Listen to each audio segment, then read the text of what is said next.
Eh bien, bonjour à tous et bienvenue à vous sur la plateforme Act Match. Mon nom est Marine Giraud, je suis la gérante de cette plateforme qui est dédiée à l'organisation de webinaires sur les sujets d'innovation.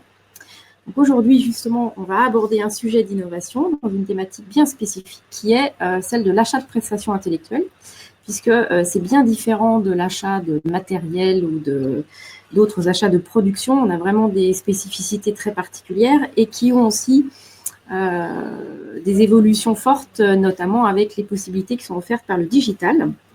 Donc, pour en débattre, nous accueillons aujourd'hui deux intervenants qui sont experts de ces sujets.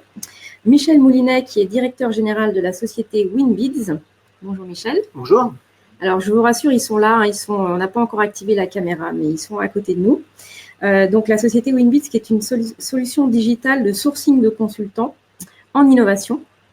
Et Michel a travaillé pendant une vingtaine d'années dans un cabinet conseil en innovation, donc a eu l'occasion d'être sélectionné de nombreuses fois par des acheteurs. Et donc l'idée était, dans le démarrage de cette société, de pallier au déficit de collaboration entre justement les acheteurs et les prestataires en innovation.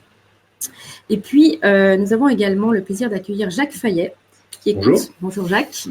Donc Jacques qui est consultant formateur en achat, membre du comité de direction du Conseil national des acheteurs en Auvergne-Rhône-Alpes. Et Jacques a effectué également une longue carrière dans la fonction achat avec des postes de directeur d'achat. Et donc, une grosse expérience de comment on fait pour acheter des prestations intellectuelles. Donc, l'idée aujourd'hui, c'est de pouvoir débattre sur la demi-heure qui vient de comment faire pour acheter une prestation intellectuelle en 2019. Alors, avant simplement de laisser la parole à nos intervenants, je voulais simplement vous dire que vous pouvez solliciter l'outil du chat. On vous encourage à nous poser le maximum de questions au fil de l'eau. Elles seront probablement traitées surtout en fin d'intervention. Donc, vous avez ce bouton avec donc deux lignes horizontales dans une bulle, c'est l'outil conversation. Vous cliquez sur cet outil et vous pouvez accéder au chat qui sera donc notre outil de communication avec vous. Et je laisse la parole à Michel. Ah, très bien. Je vais me décaler un petit peu. Voilà, parce que je suis un petit peu coupé. Bonjour à tous. Donc, merci Marine pour cette introduction. Pour démarrer donc notre webinaire sur comment acheter une prestation intellectuelle en 2019, en premier lieu, je voudrais revenir sur les principaux enjeux auxquels finalement sont confrontés les acheteurs lorsqu'ils sont dans cette logique d'achat de prestations intellectuelles. Ces enjeux sont au nombre de 3.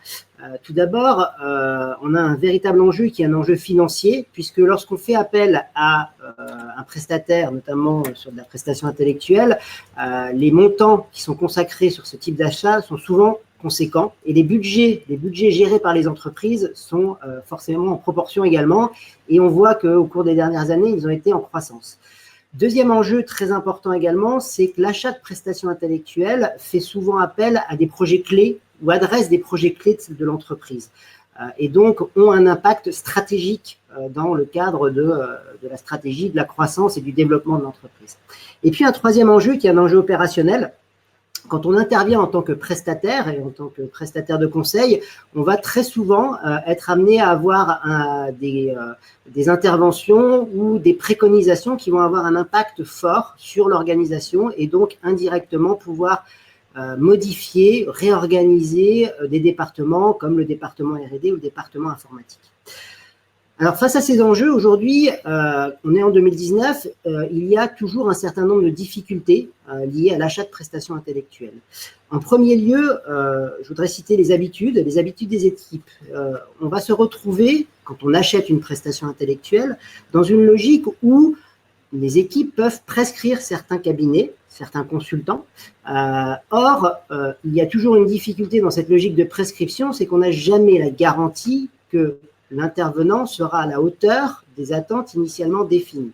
Donc, difficulté première, c'est comment gérer ou optimiser cette logique de prescription, sachant qu'on recherche bien évidemment le meilleur prestataire et le meilleur consultant.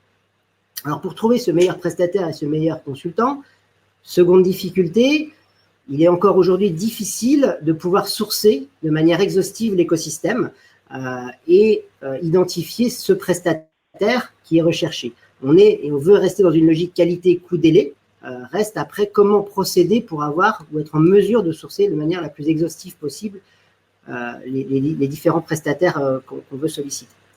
Je citerai également 3 autres difficultés.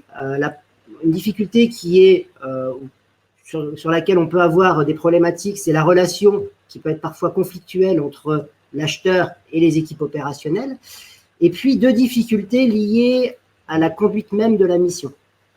Sachant qu'une mission de prestation intellectuelle fait appel à des personnes qui vont intervenir au sein de l'entreprise, et donc il est essentiel de pouvoir gérer au mieux les risques juridiques et de pouvoir protéger ses droits. Donc, très important, comment, au moment de la sélection, optimiser la protection des droits. Et puis, au moment de la réalisation de la mission, pouvoir suivre la qualité de la prestation qui est menée, sachant que l'objectif est de juger de la qualité et de la performance de l'intervention du cabinet et du consultant dans la mission. Alors, donc, pour revenir sur le sujet de la prestation intellectuelle, et pour être clair sur finalement les domaines dont on parle et que l'on adresse, on va être sur tout un ensemble de problématiques et de services qui sont gérés directement par les achats. Donc tout ce qui va être lié au conseil en développement, en informatique, en système d'information, le conseil juridique, l'ingénierie, également tout ce qui est conseil en recherche et développement et en innovation ou en ressources humaines. Donc l'ensemble de ces prestations intellectuelles sont gérées par les achats. Et on a également dans les prestations intellectuelles la dimension stratégie et organisation qui, elle, très généralement, va être gérée directement par la direction générale. Alors nous avons mené, donc côté Winbids, nous avons mené en 2018 une enquête sur les interactions entre d'un côté les entreprises et de l'autre côté les cabinets de conseil pour identifier aujourd'hui quels étaient finalement les modèles d'achat qui étaient pratiqués, quelles étaient les bonnes pratiques, quels étaient les critères que les acheteurs prenaient en considération et encore des difficultés qu'ils pouvaient rencontrer aujourd'hui. Donc cette enquête nous a permis de récolter un peu plus de 700 réponses de dirigeants, membres de comités exécutifs, que ce soit directement la direction générale ou des fonctions de direction achat, R&D, marketing, RH, au sein de tout type d'entreprise, je dirais, puisqu'on avait à la fois des PME, des ETI, des grands groupes, et couvrant un ensemble de secteurs d'activité allant de l'automobile, l'aéronautique, au BTP. Alors, cette enquête nous fait ressortir un certain nombre d'éléments intéressants. En premier lieu, on voit que certains secteurs d'activité sont plus fortement consommateurs de conseils et de prestations intellectuelles. Donc, je citerai la distribution, tous les acteurs œuvrant autour des TIC, donc des technologies de l'information et de la communication, le secteur de l'énergie et de l'environnement et le secteur de la banque et de l'assurance. On voit que ces secteurs d'activité sont des secteurs qui sont aujourd'hui dans de la transformation et donc indirectement sont à la recherche de compétences qu'ils n'ont pas forcément en interne et qu'ils vont aller chercher à l'extérieur pour justement se réorganiser, rester compétitifs au regard de toutes les évolutions que l'on connaît aujourd'hui.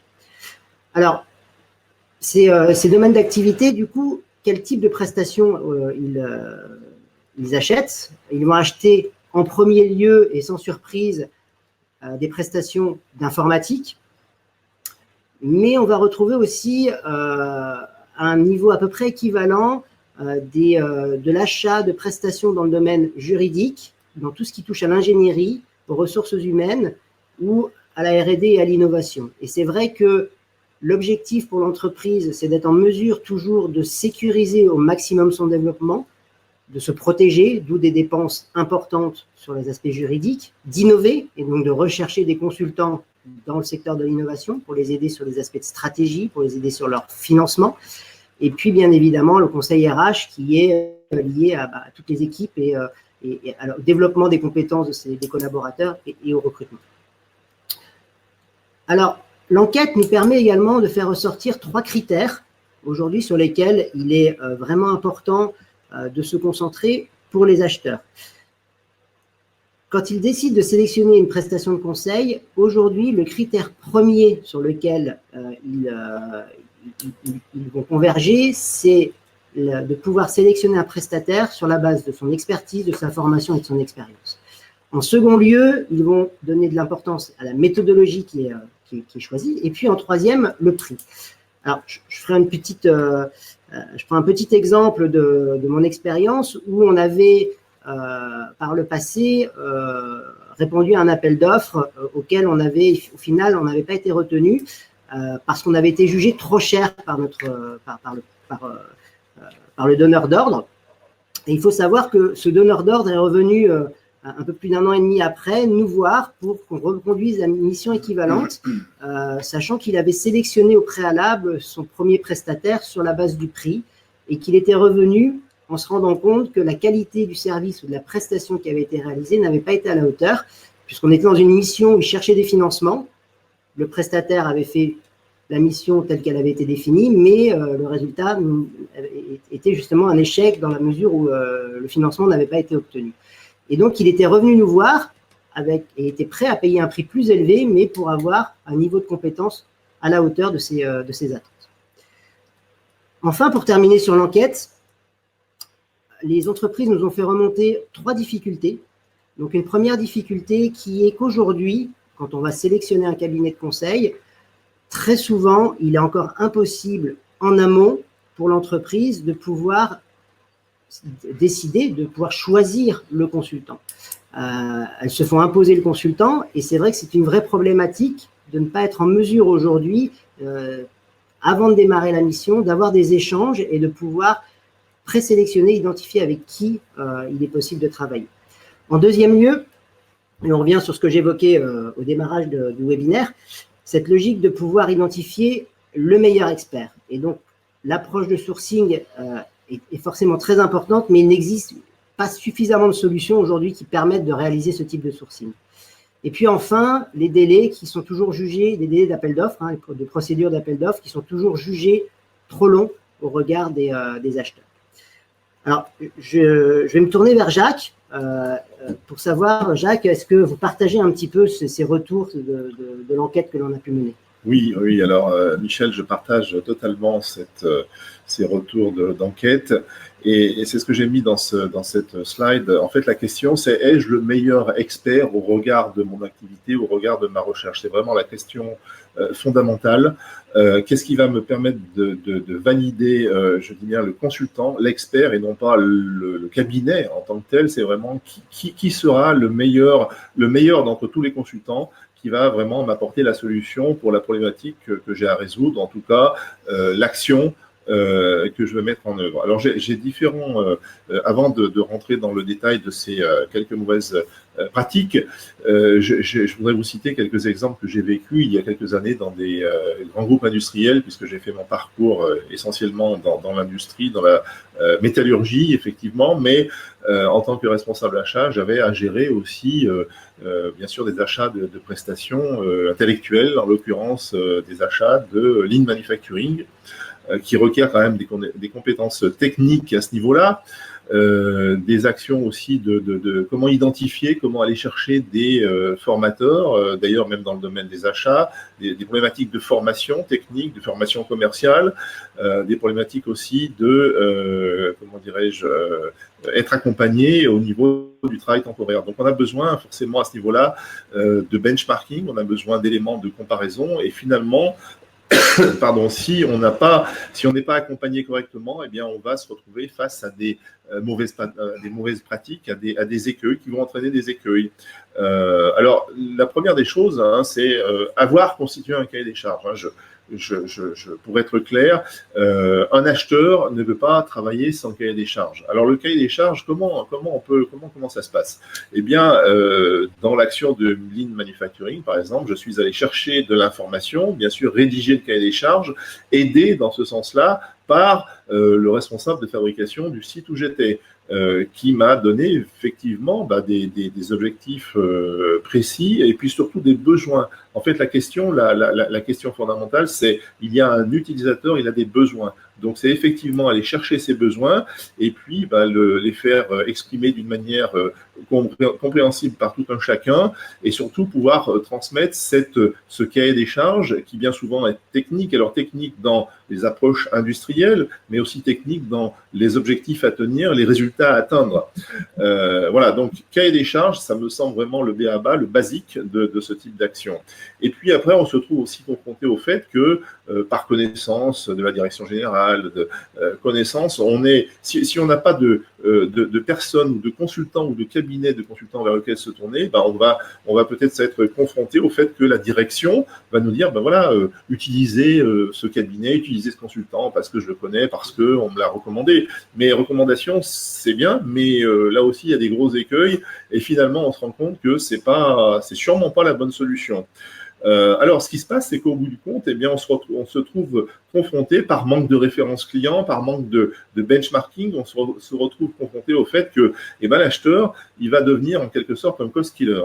Parce qu'il peut avoir un budget, ok, il va d'abord laisser venir le consultant faire son offre, sa proposition, qui sera d'un certain niveau, probablement au-delà du budget, mais l'acheteur a un budget. Donc voilà, monsieur le consultant, monsieur l'expert, alignez-vous sur budget. Donc pour moi, c'est jouer finalement du cost killing. En fait, il faut vraiment aller un peu plus dans le détail et avoir des éléments de benchmarking pour faire ou obtenir une offre qui soit en adéquation avec les besoins des utilisateurs de telle ou telle prestation. C'est ça qui est important. Sinon, on joue le cost killer qui va aller chercher des gains, mais qui ne sont pas forcément argumentés. Donc, c'est dommage. Et là, pour moi, ce n'est pas de l'achat. Alors, à ce niveau-là, les conséquences, elles vont être aussi diverses et multiples. Dans le pire des cas, ça va être l'échec de la mission, avec non pas un gain, mais voire une perte financière, parce que finalement, on avait un objectif de réalisation à 6 mois, et puis non, on se retrouve à 7, 8, 9 mois, et puis je peux vous garantir que le consultant va forcément se faire fort de vous dire, voilà, il y a 1 mois, il y a 2 mois de plus, facturation, on y va. Donc là, ça va pas le faire, comme on dit. Donc, échec de la mission, décrédibilisation de l'acheteur, même les deux parties, finalement, l'acheteur et son homologue, le consultant externe, ils vont se trouver mal à l'aise, ils vont perdre de leur aura, entre guillemets, auprès de leurs propres organisations. Bon, alors vous me direz, c'est un détail, mais quand même, l'une des plus fortes conséquences, c'est que, effectivement, votre entreprise risque de perdre si elle n'est pas capable, dans une action, je pense en particulier au lean manufacturing, qui est quand même quelque chose, c'est du savoir-faire, c'est de la matière grise qu'on va chercher à l'extérieur. Si on n'est pas capable, dans une action de lean manufacturing, de mettre en place des process industriels pour gagner en compétitivité industrielle et commerciale, on n'est pas bon et on perd. Et c'est un échec.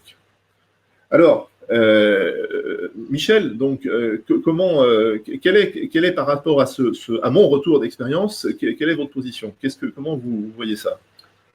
Alors, sur les critères d'évaluation, ce sera là ça juste après. Moi, ce qui est important, c'est que en premier lieu, quand on va sélectionner un consultant, après. Non, mais c'est ça, pardon.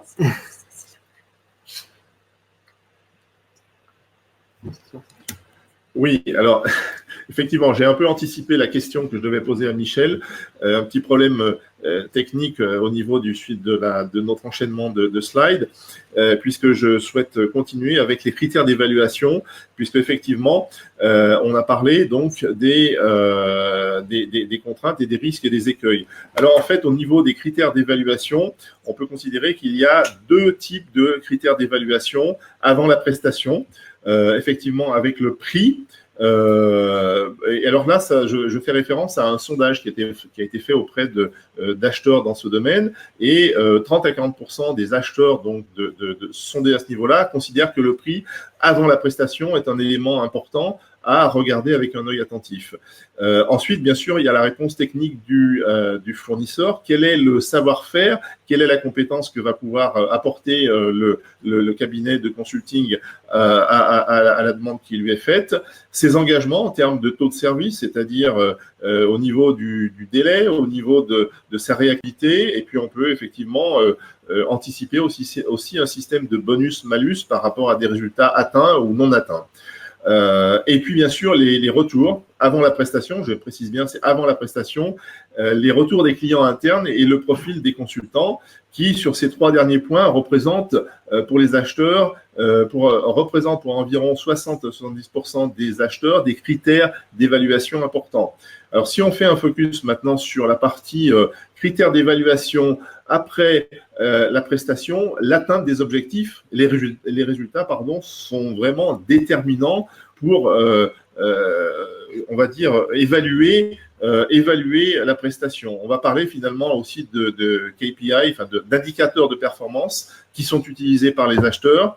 On a le respect aussi des délais donc, et du planning, la réactivité, la flexibilité par rapport du consultant à pouvoir mettre en œuvre donc à la fois des actions, on va dire, adaptées aux besoins, mais surtout de réagir à des situations qui peuvent varier pendant la période de consulting.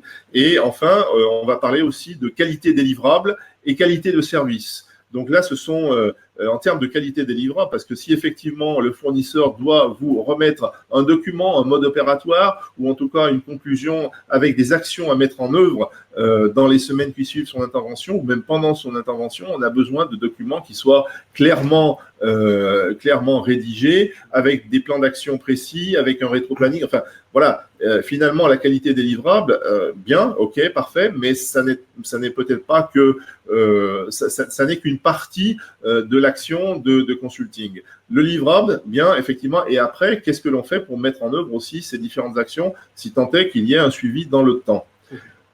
Je me permets de reposer la question à mon collègue Michel, à savoir aujourd'hui, Michel, que pensez-vous de cette situation? Comment ça se passe aussi comment vous percevez cette situation? Oui, alors donc là je vais faire appel à mes 20 années d'expérience dans le conseil pour vous faire un retour sur aujourd'hui des tendances qui sont on va dire en train d'arriver et que j'ai pratiqué également. C'est que je vais revenir sur la première partie au moment de la sélection d'un consultant. Il est de plus en plus demandé aujourd'hui des références. On veut s'assurer de la qualité de la mission qui va être réalisée et on veut idéalement aussi s'assurer que le consultant a déjà fait ce type de mission avant de le sélectionner. C'est un peu le Graal, on veut que la personne ait déjà fait la mission. Donc, on va nous demander de plus en plus aujourd'hui des références, des témoignages clients, et ça peut aller aussi jusqu'à donner des coordonnées de ces clients-là pour que le donneur d'ordre puisse le contacter et directement échanger avec lui et s'assurer que la mission qu'il souhaite réaliser a déjà été réalisée pour tout ou partie chez d'autres clients. Donc ça, c'est le premier point. Le deuxième point, très important également et qui est un gage du succès de la mission, c'est la relation qui va être établie entre le consultant et le donneur d'ordre. Et c'est vrai qu'au moment de la sélection d'un cabinet, il arrive très souvent que la sélection se fait, on sélectionne le cabinet, mais on n'a pas eu l'occasion d'échanger avec les équipes opérationnelles avant de sélectionner le cabinet. Or, un des gages du succès d'une mission, c'est la relation que vous allez établir avec ces consultants. Donc, à ce niveau-là, il est également important de pouvoir demander ou de pouvoir avoir accès à ces consultants-là pour les sélectionner. Enfin, dernier point, et non des moindres, c'est de pouvoir motiver un consultant.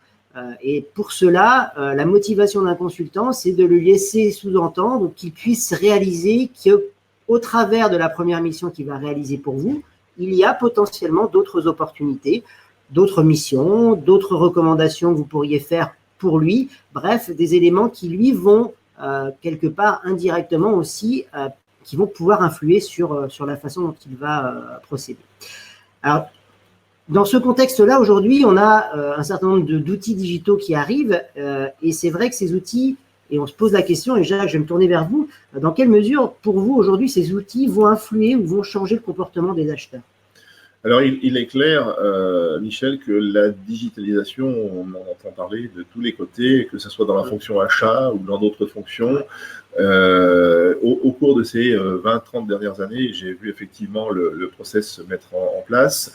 Ces dernières années sont très riches en événements et surtout événements concernant cette digitalisation et puis aussi en comment dirais-je, création de logiciels, création d'applications, pardon, de digitalisation des achats. Le 14 juin dernier, par exemple, sur Lyon, il y avait le forum de la digitalisation des achats, organisé en partenariat avec l'association dont je fais partie, le Conseil national des achats. Alors, digitalisation, pourquoi? Parce qu'en fait, je crois qu'il faut, à ce niveau-là, se projeter dans le temps et dans ce que l'on demande aujourd'hui aux acheteurs. On leur demandait, il y a quelques années, d'être hyper bons au niveau compétences techniques, ce qui est toujours le cas, forcément, très bon au niveau de la négociation, mais tout ça, ça prend du temps. Et puis surtout, ce qui prend du temps, c'est d'avoir à réaliser des tâches secondaires.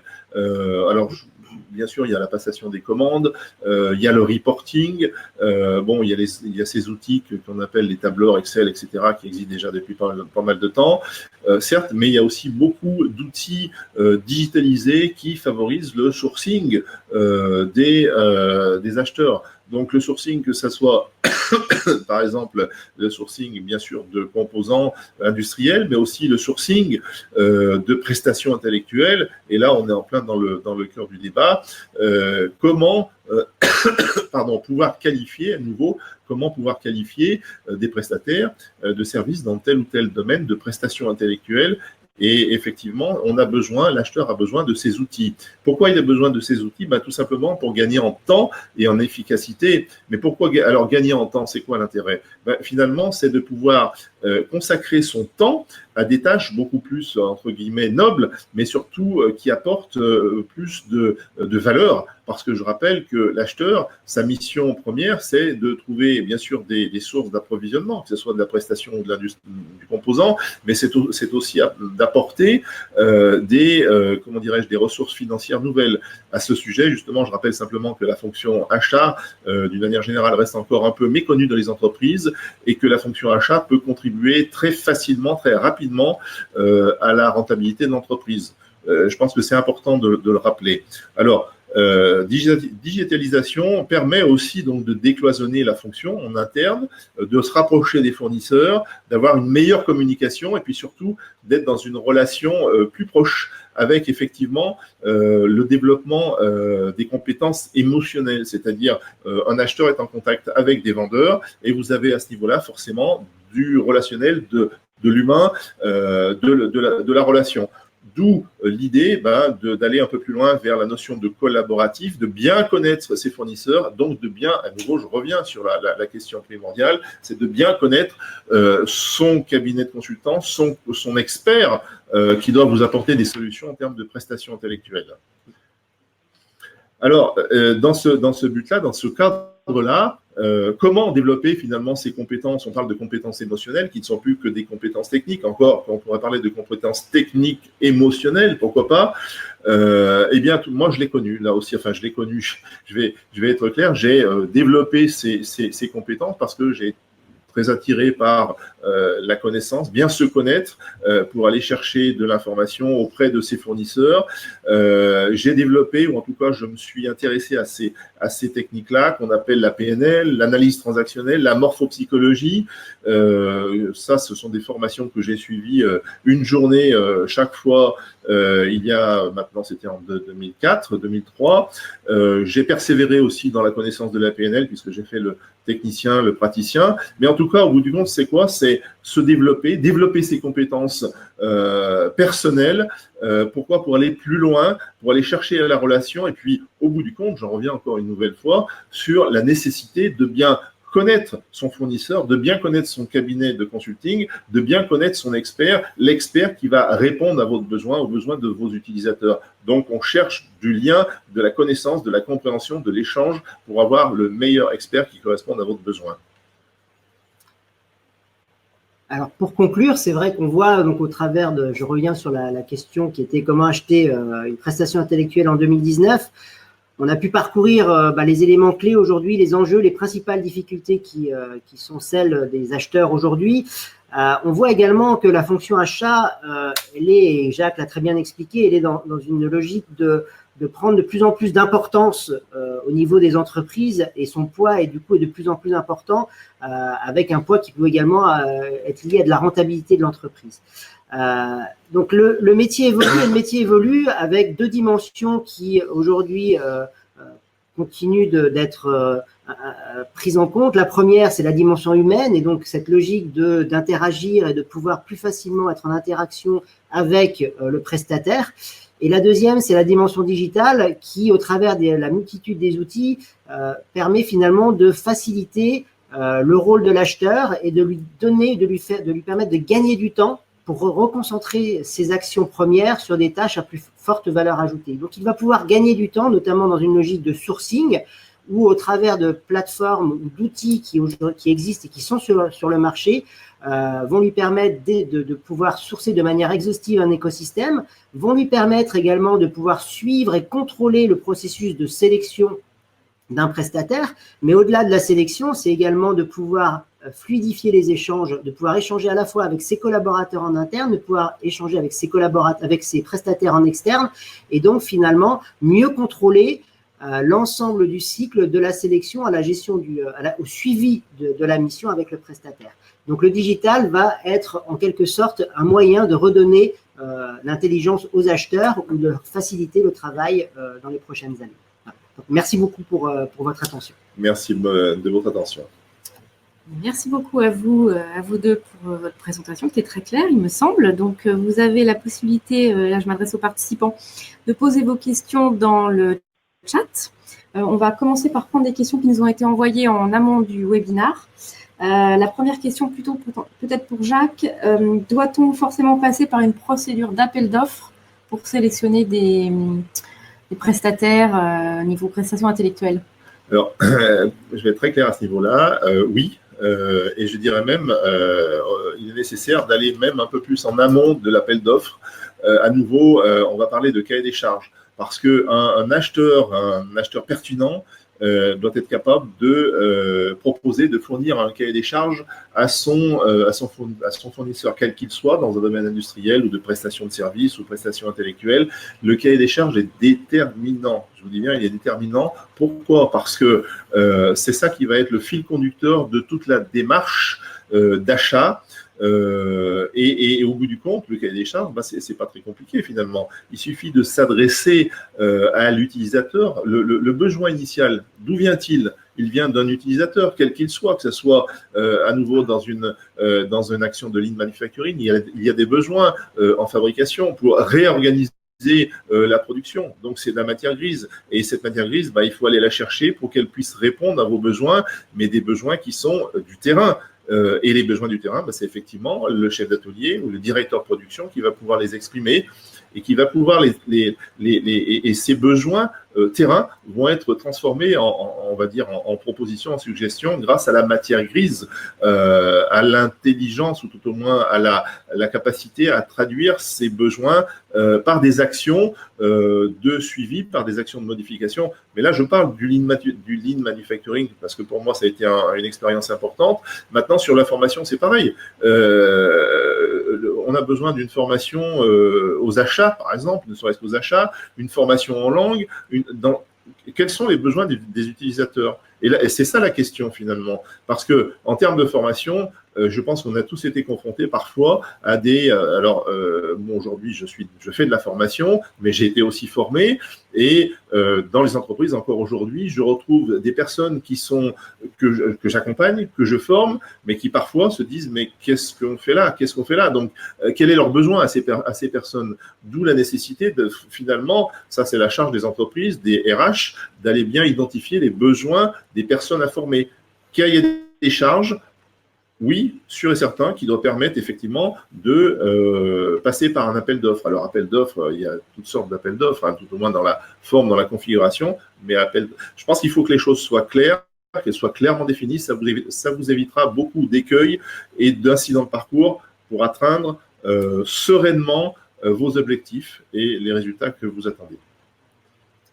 Merci beaucoup. Alors, pour justement rebondir sur cette question de cahier des charges, est-ce que, Michel, tu peux nous dire si Winbids, c'est quelque chose que vous proposez pour vos clients, de les accompagner sur cette partie cahier des charges? Alors oui, nous, au niveau de Winbids, la solution qu'on propose, on accompagne les acheteurs dans cette logique de préparation du cahier des charges sur leurs besoins en innovation. Donc, on est sur une logique où finalement, il est important, côté conseil, d'être en mesure de pouvoir bien identifier quel est le besoin du collaborateur, le besoin de l'entreprise, et à partir de là, pour le cabinet, de pouvoir adapter son offre au regard du besoin qui a été exprimé. Tout à fait. Et dans ce cadre, justement, sur la partie digitalisation, comment est-ce que vous intervenez ou vous utilisez ces possibilités? C'est le cœur ça va être le cœur de notre solution, puisque notre logique, elle est justement de faciliter pour l'acheteur la possibilité sur un besoin en innovation, donc sur un cahier des charges qui aura été préalablement préparé, ou en tout cas sur des caractéristiques de besoins qui auront été définies, de pouvoir gratuitement, donc le service est gratuit pour l'entreprise, poster son besoin et au travers de la plateforme, de pouvoir directement envoyer ce besoin à des consultants de cabinets de conseil. Donc, on est sur une plateforme qui agrège des cabinets de conseil reconnus en innovation. Donc, votre besoin est directement envoyé aux consultants et aux cabinets qui correspondent le mieux aux caractéristiques de votre besoin. Et ces consultants cabinets ont alors la possibilité d'émettre une manifestation d'intérêt pour votre appel d'offres. Dans ce cadre-là, vous recevez ces manifestations d'intérêt et vous allez pouvoir, côté entreprise, directement sélectionner les consultants qui vous semblent les plus pertinents au regard de votre besoin. Donc, vous créez via la plateforme une shortlist, une présélection de 3 à 5 cabinets consultants avec lesquels vous allez ensuite pouvoir être mis en relation. Merci Michel. Donc, on voit bien que vous allez aller vers le consultant et pas justement vers le cabinet. Tout à fait. Par rapport à ce qu'on disait tout à l'heure sur la capacité d'aller choisir le consultant qui répond mieux aux problématiques. Exactement. La logique est celle que vous évoquez, Marine, c'est de pouvoir non plus être limité au cabinet, mais de pouvoir, sourcer de manière exhaustive l'écosystème des cabinets dans un domaine, et donc on démarre par l'innovation, et 2, d'accéder aux consultants et de pouvoir sélectionner les consultants qui sont les plus pertinents au regard des critères que vous avez définis, qui peuvent être des critères liés à l'expertise, à la localisation, à l'expérience, au prix, pour ensuite avancer sur votre procédure. Et pour sélectionner ces consultants, est-ce que vous avez mis en place des algorithmes de recherche, des possibilités de matchmaking en fait pour identifier? C'est le cœur de notre plateforme. On a aujourd'hui un moteur qui justement va croiser l'ensemble des caractéristiques que vous allez définir dans le cadre de votre appel d'offres avec les éléments qui ont été définis sur le profil d'un consultant. Et donc, c'est au regard de la localisation, au regard du prix, au regard des éléments clés qui caractérisent votre mission et de l'expertise du consultant qu'on va pouvoir du coup vous permettre d'accéder à cette liste de consultants qui correspond le mieux à votre besoin. Une fois la liste de consultants établie, est-ce que vous intervenez après sur des phases plus aval? Alors, une fois que vous avez établi votre liste de consultants, vous allez pouvoir poursuivre votre procédure d'appel d'offres. Donc, vous allez recevoir les offres de la part de ces consultants. Vous allez pouvoir ensuite éventuellement les recevoir pour faire un oral et sélectionner au final le consultant. Notre valeur s'arrête, nous, au moment de la présélection, c'est-à-dire qu'au travers de la plateforme, vous allez créer cette shortlist. Par la suite, vous pouvez bien évidemment interagir avec nous, mais le processus suit son cours et à moins que vous ayez des besoins ou des demandes spécifiques pour qu'on continue à échanger avec vous dans le cadre de la sélection finale, vous êtes de nouveau autonome sur la sélection de votre prestataire. Très bien, merci beaucoup. Et donc, si on comprend bien, la première démarche, finalement, c'est de faire une expression d'intérêt sur la plateforme Winbids. C'est ça, exactement. Donc, la première démarche, quand vous avez un besoin de recherche d'un consultant qui peut être sur de la stratégie, qui peut être sur du financement, on va parler de subventions, on peut parler de crédit d'impôt recherche, tout ce qui est lancement de nouveaux produits dans le domaine de l'innovation. Si vous avez des besoins sur ces sujets-là, vous allez pouvoir exprimer votre besoin directement sur notre plateforme et mener de A à Z votre processus pour justement aller chercher ces consultants et donc gagner pour vous, côté acheteur, du temps dans la logique de sourcing et de sélection. Vous aurez à la fois cette possibilité d'avoir cette exhaustivité puisqu'on agrège l'ensemble des cabinets de conseil dans le domaine de l'innovation, et d'aller chercher les consultants qui correspondent le mieux à votre besoin. Merci beaucoup pour cette réponse. Alors, j'ai pour le coup mis la slide de contact, puisque pour le coup, il y a aussi l'URL de la plateforme Winbits. Oui. On n'a pas d'autres questions dans le chat, donc je vous propose qu'on clôture le webinaire. Jacques, vous nous aviez parlé en off d'un forum collaboratif. Est-ce que vous voulez en dire quelques mots? Oui, tout à fait. Je vous remercie, Marine, de rappeler ce point-là.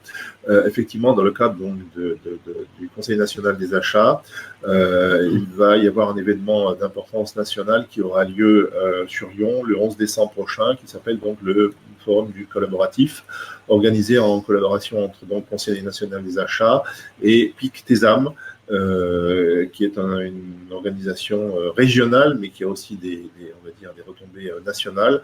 Ce sera une journée d'échange, bien sûr, entre acheteurs, mais pas que, autour de des relations clients-fournisseurs. Donc, une journée d'échange le 11 décembre dans le cadre du forum du collaboratif. Merci beaucoup. Merci à tous les deux pour ces compléments d'infos. Donc, pour nos participants, vous avez les contacts de Michel et de Jacques. N'hésitez pas à revenir vers eux. Et puis, sachez que ce webinaire a été enregistré et sera disponible aussi en replay. Vous aurez l'URL. De toute façon, ce sera sur le site Act & Match. Donc, vous pourrez le revoir si vous le souhaitez ou le transmettre si vous avez des personnes en interne qui sont intéressées par ce sujet. Voilà, un grand merci à tous, aux participants et aux intervenants. Et belle fin de journée à vous.